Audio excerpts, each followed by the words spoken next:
महाराष्ट्र कांग्रेस के वरिष्ठ नेता विजय वडेट्टीवार ने एक बार फिर फडणवीस सरकार पर हमला बोल दिया है।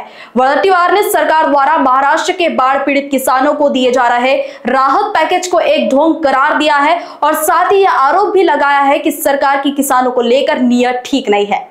वडेट्टीवार ने आगे कहा है कि विरोधी पक्ष के सभी नेता अंतिम बाढ़ पीड़ित किसान तक पहुंचने का पूरा प्रयास करेंगे और उन्होंने महाराष्ट्र के सभी आमदारों से यह आग्रह किया है कि वे अपनी 6 महीनों की आमदार निधि मुख्यमंत्री सहायता कोष में जमा कराए।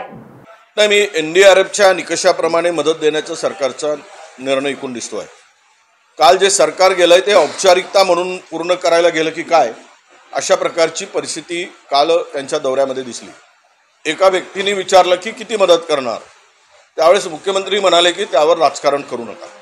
याचा अर्थ काय की मदतीची कुठलीही ठोस भूमिका किंवा किती देणार याबाबत सरकारने गुप्तता का ठेवली। जर बांधावर जात आहे तर मंत्र्यांनी का सांगू नये, मुख्यमंत्र्यांनी का सांगू नये की तुम्हाला एवढी मदत मिळेल, इतक्या हेक्टरपर्यंत मिळेल, आणि इथे कुठे राजकारण आलंय।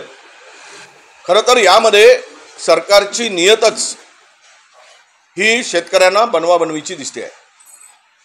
जर आपण एनडीआरएफ एसडीआरएफच्या निकषाप्रमाणे गेलो तर 8,500 रुपये प्रति हेक्टरी म्हणजेच 2 हेक्टरपर्यंत मदत देण्याची सरकारची तयारी दिसते। 5 एकरपर्यंतच्या शेतकऱ्यांना केवळ 17,000 रुपये ही मदत मिळणार आहे। आणि या मदतीने काय होणार आहे, पूर्ण पीक गेलं। आता सोयाबीनवर येलो मोजाक नावाचं मोठा संकट आलेलं आहे आणि त्या येलो मोजाक नावाच्या किडीमुळे एकरी 1 क्विंटल सुद्धा, 1 बोरा सुद्धा सोयाबीन होत नाहीये। मग अशा स्थितीत शेतकऱ्यांनी जगायचं की मरायचं। पूर्वीच शेतकरी महाराष्ट्रामध्ये सगळ्यात आत्महत्या करणारा राज्य म्हणून महाराष्ट्रामध्ये शेतकरी करतोय, शेतकऱ्यांची आत्महत्या होत आहेत। आणि अशा स्थितीमध्ये तुम्ही पीक विम्याचं वाटोळं केलं। निवडणुकीच्या पूर्वी 1 रुपयात विमा, 1 रुपयात विमा बोंबाबोंब केली आणि त्यानंतर त्यामध्ये जे काही ट्रिगर लावलेत त्यामध्ये या सगळ्या संकटामध्ये कुठेही शेतकऱ्याला मदत होणार नाही, पीक विम्याचे पैसे मिळणार नाही। आणि अशा स्थितीमध्ये सरकारने सर्व बाजूला काम करावं, सर्व कामं थांबवावी, पण शेतकऱ्याला भरपूर मदत करावी। किमान 50,000 रुपये हेक्टरी मदत केल्याशिवाय हा शेतकरी जगू शकत नाही। ही परिस्थिती आहे।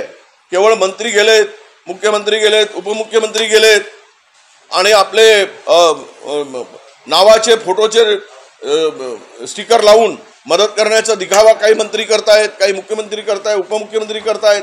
काल ते लोकांनी सामान वापस घेऊन जा म्हणून सांगितलं। याचा अर्थ असा आहे की शेतकऱ्यांचा रोष, कारण होत्याचं नव्हतं झालं, काही शिल्लक राहिलेलं नाही, जनावरं वाहून गेलेत, घरात काही राहिलं नाही आणि पीक पूर्णतः उद्ध्वस्त झालं, जमिनी खरडून गेल्या। मग अशा स्थितीमध्ये त्या बांधावर जाऊन शेतकऱ्याच्या केवळ दिखावा करू नका, तर ठोस काय मदत करणार आहे सरकारने सांगितलं पाहिजे, तर शेतकऱ्यांना आधार वाटेल। नाही, मी पूरग्रस्तांच्या मदतीसाठी मी 6 महिन्याचा निधी, आमदार निधी मी मुख्यमंत्री सहायता निधीमध्ये देणार आहे।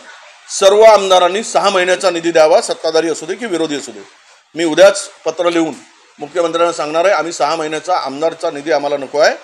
सर्व भाजपच्या आमदारांनी, काँग्रेसच्या आमदारांनी, सर्व आमदारांनी 6 महिन्याचा निधी या संकटग्रस्तांसाठी दिला पाहिजे असं आव्हान मी करतोय। नाही, त्यांचं काय म्हणणं आहे ते मला माहित नाही, पण किमान 50,000 रुपये हेक्टरी दिल्याशिवाय, 2 हेक्टरपर्यंत मदत केल्याशिवाय शेतकरी आता यातून सावरणार नाही, ही वस्तुस्थिती आहे। मी कालच कृषी मंत्र्यांना या संदर्भात बोललो आणि येलो मोजॅकच्या ह्या किडीचा प्रादुर्भाव झाला आहे, तुम्ही लवकरात लवकर पंचनामे करा म्हणून त्यांना आम्ही सूचना केलेल्या आहे।